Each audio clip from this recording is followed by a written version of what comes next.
નમસ્કાર મિત્રો, education with Jignesh ચેનલમાં તમારું સ્વાગત છે અને હું છું જિગ્નેશ. મિત્રો, આજનો વિડીયો આપણે 1 થી 5 સ્થળ પસંદગી બાબત અને 6 થી 8ના PML બાબત કેટલાક પ્રશ્નો સંદર્ભે આજના વિડીયોમાં આપણે ચર્ચા કરવાના છીએ. તો વિડીયોમાં અંત સુધી જોડાયેલા રહેજો. તો જેવી રીતે તમે થંબનેલમાં જોયું હશે એવી રીતે 1 થી 5 ગુજરાતી માધ્યમ સ્થળ પસંદગી સામાન્ય ભરતીની જે હાલમાં ચર્ચાઓ ચાલી રહી છે, કેમ કે જિલ્લા પસંદગી પૂરી થઈ ગઈ છે.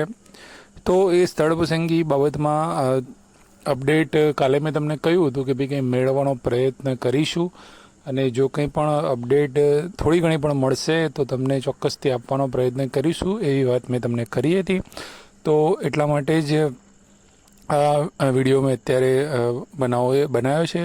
એટલે કે સ્થળ પસંદગી એની બાબત એવી હતી કે ગઈકાલે જે 6 થી 8નું PML2 જાહેર થયું, એટલે એવા પ્રશ્નો થયા કે ભાઈ હવે શું 6 થી 8 આખું પૂરું થયા પછી 1 થી 8ને સાથે હાજર કરશે કે પહેલાં 1 થી 5ને કરશે કે કેમ, બરાબર ને?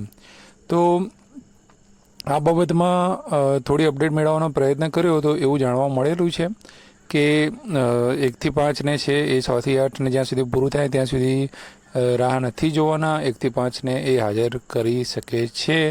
અને એટલા સુધીમાં પણ માહિતી એવી મળી છે કે જુલાઈ મહિનામાં, એટલે કે આ મહિનાની અંદર જ હાજર કરી દેશે એવી હાલના તબક્કે માહિતી મળી છે. તમે લોકો જાણો છો કે જ્યાં સુધી આપણી પાસે એવી કન્ફર્મ માહિતી નથી હોતી, શ્યોરિટી નથી હોતી, ત્યાં સુધી હું તમને ક્યારેય કહેતો નથી. તો ચોક્કસથી એવી માહિતી છે કે ભાઈ આ મહિનામાં તમારે જે છે એ સ્થળ પસંદગી જે છે થઈ જવાની છે. હવે એ 10 દિવસ થઈ શકે, 15 દિવસ થઈ શકે, પણ એક વસ્તુ છે કે એ 6 થી 8નું અધુ પત્યા સુધીની જે છે એ રાહ જોવાના નથી, એવા હાલમાં સમાચાર છે.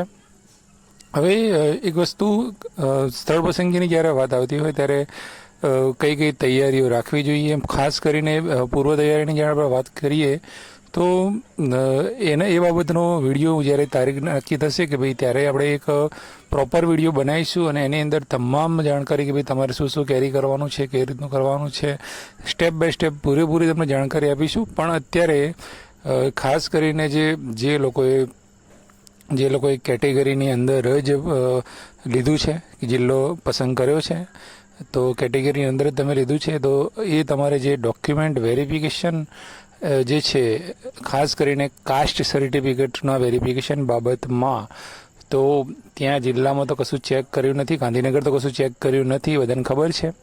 પણ જિલ્લાની અંદર પૂરા ડોક્યુમેન્ટ જે છે એ ત્યાં લેવામાં આવશે, એ ત્યાં લઈ લેશે અને જે તે મતલબ આપણો જે આયોગ હોય છે અનુસૂચિત જાતિવાળા હોય તો અનુસૂચિત જાતિનું જે પણ જિલ્લાની અંદર થતું હોય ત્યાં આગળ મોકલવામાં આવે.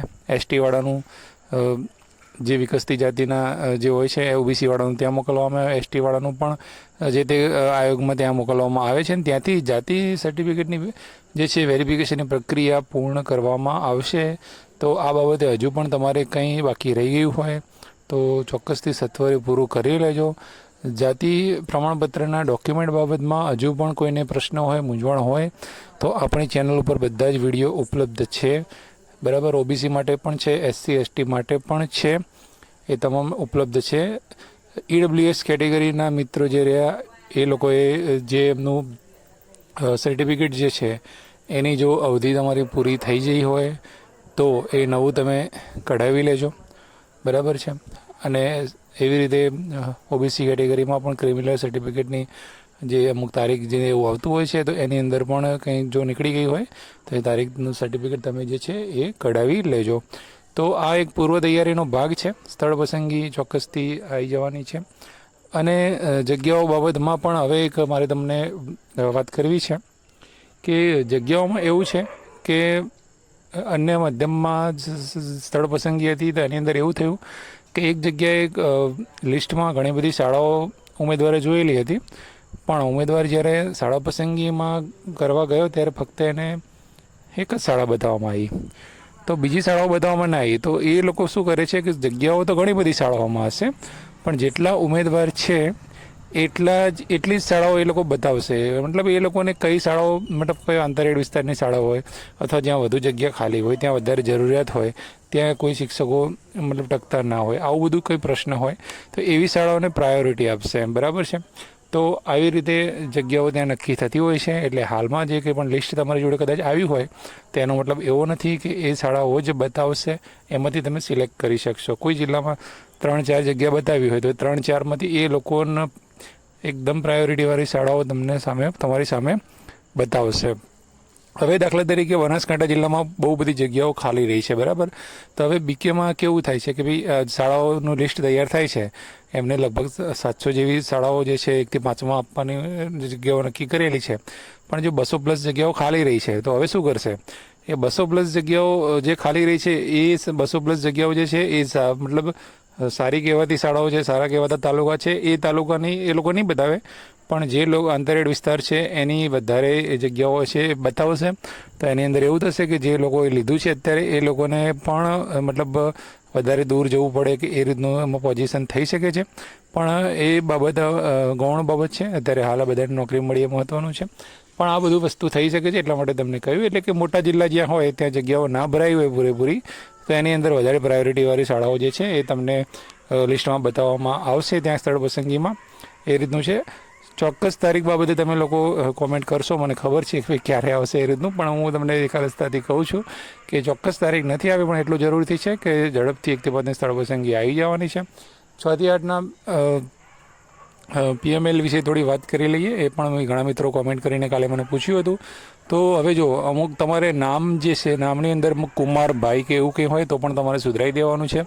પછી અમુક મેરિટની અંદર પોઈન્ટમાં જેવો ફરક આવતો હોય છે. દાખલા તરીકે કોઈનો મેરિટ હોય 74.04, પણ હવે મેરિટ ત્યાં 4 ડિજિટમાં આવે છે, પોઈન્ટ પછી 4 ડિજિટ એ લોકો લેતા હોય છે. તો બની શકે કે 74.0, 386, 389 આ રીતનું આવી શકે છે. તો એવા એકદમ માઇનર ઇસ્યુની અંદર તમારે જે છે વાંધાજી નથી આપવાની, બરાબર છે. પછી બીજો ઇસ્યુ એક એવો હતો કે કોઈને યુનિવર્સિટીનું નામ અલગ છપાઈ અલગ આવી ગયું હોય, અલગ નાખ્યું હોય પહેલાં, તો એ સુધારવું કે કેમ, તો એની અંદર પણ તમારે વાંધા અરજી આપવાની થતી નથી, બરાબર છે. તમે જ્ઞાન સહાયક ના તમે ડિગ્રી તમે રિમૂવ કરાવી હતી ઈમેલ દ્વારા, પણ નથી થઈ, તો તમે વાંધા અરજી આપીને તમે રિમૂવ કરાવી દેજો, બરાબર છે. આ સંજોગોમાં પણ તમારે વાંધા અરજી તમારે કરવાની છે. મેરિટ બાબતમાં તમે વાત, જન્મ તારીખ બાબતમાં, નામની બાબતમાં અને જે પણ તમારી કેટેગરી છે આ બાબતમાં, આટલી વસ્તુની અંદર જો ફોલ્ટ આવ્યો કંઈ તો તમે ચોક્કસથી વાંધા અરજી કરજો, નહીં તો આગળ જતાં પ્રોબ્લેમ થશે. બાકી બધું જે છે એની અંદર વાંધો નહીં આવે, બાકી બધું જે છે એ ચાલવાનું છે. અને બીજું તમને કહી દઉં કે હવે ટેટ2નું જે જગ્યાઓ છે, વિષયવાર જગ્યાઓ જે છે, એ વિષયવાર જગ્યાઓ અને કેટેગરીવાર જગ્યાઓ, અને એની અંદરથી PHની કેટલી જગ્યા છે, કઈ કેટેગરીમાં કેટલી PH છે, કેટલી મહિલા માટે છે, એ બધો જ ડેટા મેં છે બનાવી દીધો છે. તો નેક્સ્ટ ટાઈમ જ્યારે પણ વિડીયો બનાવીશું તો બધો ડેટા તમારી જોડે હું શેર કરીશ. તો ચોક્કસથી ચેનલને સબસ્ક્રાઈબ ના કરી હોય તો કરી લેજો. આ હતી માહિતી આપણી પાસે. નવી કોઈ માહિતી આવશે તો ચોક્કસથી આપણે તમને અપડેટ આપીશું. જય હિન્દ, જય ભારત. Thank you.